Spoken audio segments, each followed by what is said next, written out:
Durante a maior parte da história humana, dormir nunca foi sinônimo de descanso absoluto. Muito antes de camas, portas, paredes ou fechaduras, fechar os olhos significava se expor completamente a um mundo hostil. Para os antigos povos africanos, caçadores-coletores, que viveram por dezenas de milhares de anos em savanas, florestas e regiões semiáridas, o sono era, paradoxalmente, uma necessidade vital e uma ameaça constante. Leões, leopardos, hienas, crocodilos, serpentes, escorpiões.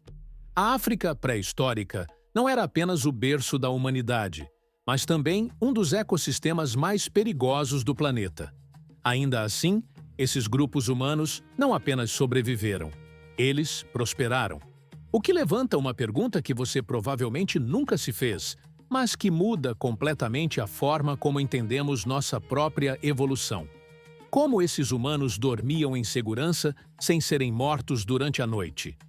Não se trata de coragem, não se trata de sorte, e definitivamente não se trata de viver em cavernas como a cultura popular costuma sugerir. A resposta envolve inteligência coletiva, arquitetura invisível, leitura sofisticada do ambiente, uso estratégico do fogo, comportamento social avançado e um tipo de vigilância que não desaparecia quando alguém adormecia. Neste documentário, vamos desmontar mitos, cruzar evidências arqueológicas, estudos etnográficos modernos e teorias da ecologia humana para revelar como o sono, algo que hoje consideramos banal, foi uma das maiores conquistas adaptativas da nossa espécie. Se esse tipo de conteúdo aprofundado, investigativo e baseado em ciência faz sentido para você, curta o vídeo, se inscreva no canal The Brothers Docs e ative o sino de notificações. Isso ajuda o canal a continuar produzindo documentários que conectam o passado profundo ao que somos hoje. Agora, feche os olhos por um instante. Mas não completamente, porque, no mundo antigo, dormir significava permanecer alerta mesmo quando se estava inconsciente.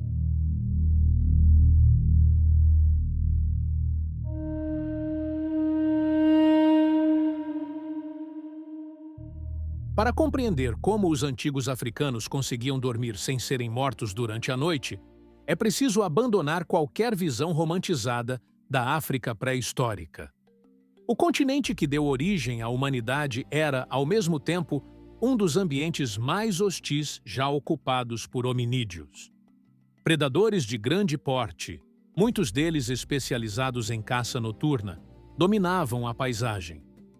Leões, leopardos e hienas não apenas coexistiam com humanos, eles competiam diretamente por território e presas.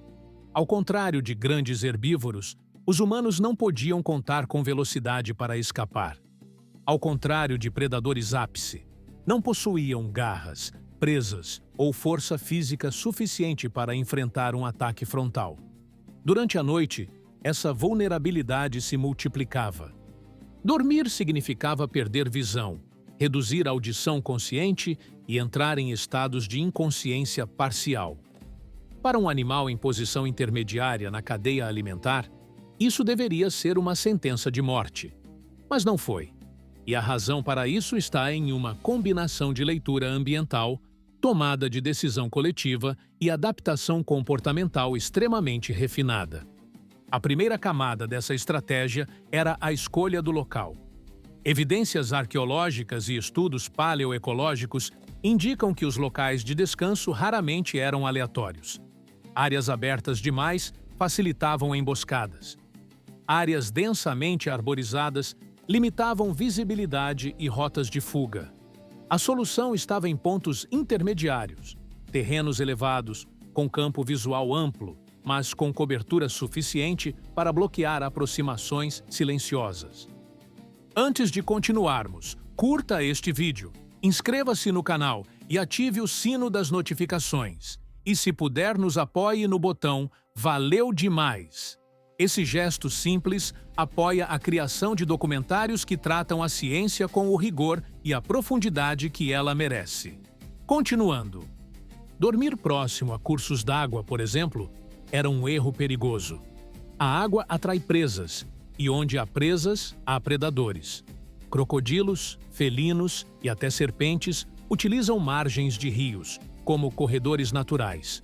Os humanos aprenderam, por tentativa e erro, a manter uma distância estratégica, perto o bastante para acesso, longe o suficiente para segurança.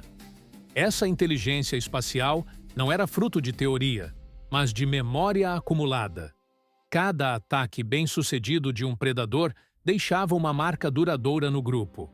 O conhecimento era transmitido não por escrita, mas por experiência compartilhada, histórias, gestos e, sobretudo, sobrevivência. O segundo elemento decisivo foi o fogo, mas não da forma simplista como muitas vezes é apresentado. O fogo não era apenas uma chama central para aquecer ou cozinhar. Ele era um sistema ativo de defesa. Fogueiras eram posicionadas de forma estratégica, criando zonas de luz e calor que funcionavam como barreiras psicológicas para predadores. A maioria dos grandes carnívoros africanos evita fogo ativo. Chamas alteram padrões visuais, produzem estalos imprevisíveis e liberam odores associados à presença humana. Mais importante ainda, o fogo indica vigília. Um predador pode atacar um animal adormecido, mas raramente arrisca confronto com um grupo potencialmente acordado. Por isso, o fogo nunca era deixado apagar completamente. Mesmo durante a madrugada, brasas eram mantidas vivas. Isso exigia planejamento antecipado, coleta de lenha suficiente, divisão de tarefas e pessoas designadas informalmente para manter o fogo ativo. E aqui surge um ponto fundamental. O sono nunca era total. Estudos com grupos caçadores-coletores contemporâneos mostram que o padrão de sono humano ancestral é fragmentado. Nem todos dormem profundamente ao mesmo tempo. Sempre há alguém em sono leve, alguém acordando, alguém atento a sons fora do padrão. Esse comportamento cria um sistema de vigilância coletiva sem comando central. Não havia sentinelas formais. A vigilância emergia do grupo como um todo. Esse tipo de organização é extremamente eficiente, porque reduz falhas únicas.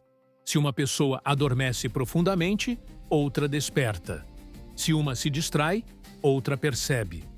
Além disso, a disposição dos corpos durante o descanso seguia uma lógica clara. Indivíduos mais jovens, crianças e idosos ficavam no centro. Adultos fisicamente mais aptos ocupavam as extremidades. Essa organização não era simbólica, mas funcional. Um predador teria que cruzar primeiro aqueles mais capazes de reagir. Até mesmo o chão era preparado. Cinzas frias, folhas específicas e camadas de material vegetal reduziam insetos, serpentes e escorpiões. Algumas plantas aromáticas, hoje estudadas pela arqueobotânica, possuem propriedades repelentes naturais e eram usadas intencionalmente nos locais de descanso. Dormir, portanto, era o resultado de uma sequência de decisões acumuladas. Não existia improviso. A noite africana não perdoava erros repetidos. Mas, mesmo com localização estratégica, fogo constante e vigilância coletiva, ainda havia risco. E foi para lidar com esse risco residual que os humanos desenvolveram algo ainda mais sofisticado: uma arquitetura sem paredes, construída a partir de comportamento, conhecimento e antecipação.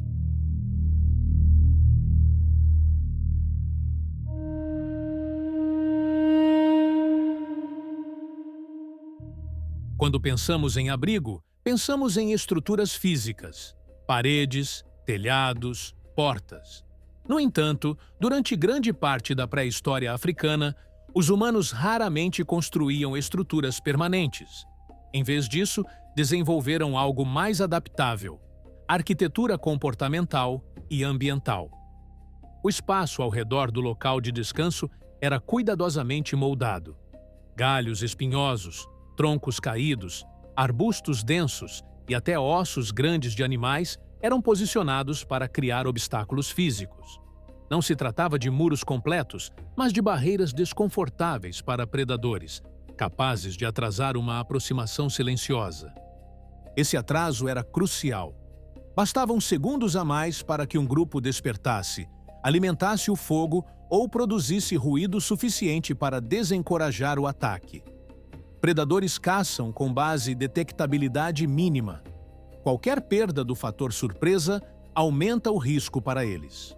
Além das barreiras físicas, havia barreiras sensoriais. O cheiro humano, longe de ser ocultado, era intensificado. Cinzas, restos orgânicos e marcas de ocupação prolongada criavam zonas de odor persistente.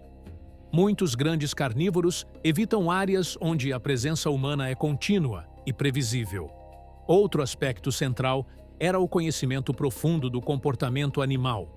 Esses humanos sabiam quando certos predadores caçavam, quais evitavam fogo, quais se aproximavam em silêncio e quais produziam sons específicos. Esse conhecimento não era abstrato, era resultado de observação diária, muitas vezes à custa de vidas. A leitura do ambiente noturno era extremamente refinada. Sons naturais funcionavam como indicadores. Se insetos cessavam abruptamente, algo estava errado. Se aves noturnas mudavam de padrão, o grupo reagia. O silêncio absoluto era tão alarmante quanto um ruído estranho. Esse tipo de percepção moldou o próprio cérebro humano. Muitos pesquisadores defendem que nossa capacidade de detectar padrões e anomalias surgiu, em parte, da necessidade de sobreviver durante estados de vulnerabilidade noturna. Dormir profundamente, como fazemos hoje, seria um luxo impossível naquele contexto. A organização social também desempenhava um papel decisivo. Grupos maiores não eram apenas mais fortes, mas mais eficientes sensorialmente. Mais ouvidos, mais olhos, mais experiências acumuladas. Um indivíduo isolado tinha chances mínimas de sobrevivência a longo prazo. Dormir junto não era apenas uma questão de conforto térmico, embora isso fosse importante, mas uma estratégia de defesa. Corpos próximos geram calor, ruído mínimo contínuo e uma presença coletiva difícil de ser atacada sem ser percebida. Curiosamente, esse padrão deixou marcas profundas em nossa psicologia moderna. O desconforto com o silêncio absoluto, o medo do escuro e a sensação de segurança ao dormir perto de outras pessoas podem ser ecos diretos desse passado evolutivo. Mas talvez o ponto mais importante seja este. Os antigos africanos não buscaram eliminar o perigo. Eles entenderam que isso era impossível. Em vez disso, aprenderam a torná-lo previsível, gerenciável e compartilhado. Essa mentalidade, adaptação em vez de controle, foi uma das maiores vantagens evolutivas da nossa espécie. Enquanto outros animais dependiam exclusivamente de força, velocidade ou defesas naturais, os humanos construíram segurança com cooperação, antecipação e conhecimento acumulado. Foi assim, noite após noite, que o sono deixou de ser apenas um risco inevitável e se tornou uma ferramenta estratégica de sobrevivência. E foi nesse espaço frágil entre vigília e inconsciência que a humanidade aprendeu a existir em um mundo que nunca foi seguro, apenas compreendido. Hoje, fechamos a porta, apagamos a luz e dormimos sem pensar duas vezes. Mas esse conforto é recente. Por mais de 95% da nossa história, dormir significou confiar no grupo, no ambiente e em estratégias invisíveis construídas ao longo de milhares de anos. Os antigos africanos não sobreviveram porque eram mais fortes. Eles sobreviveram porque foram mais atentos, mais cooperativos e mais inteligentes na forma como lidavam com o risco. Dormir para eles era um ato coletivo, um pacto silencioso entre indivíduos que sabiam que a sobrevivência de um dependia da vigilância de todos. Entender isso não é apenas olhar para o passado. É reconhecer que muitos dos nossos comportamentos modernos, ansiedade noturna, necessidade de companhia, medo do escuro, são ecos diretos desse mundo ancestral.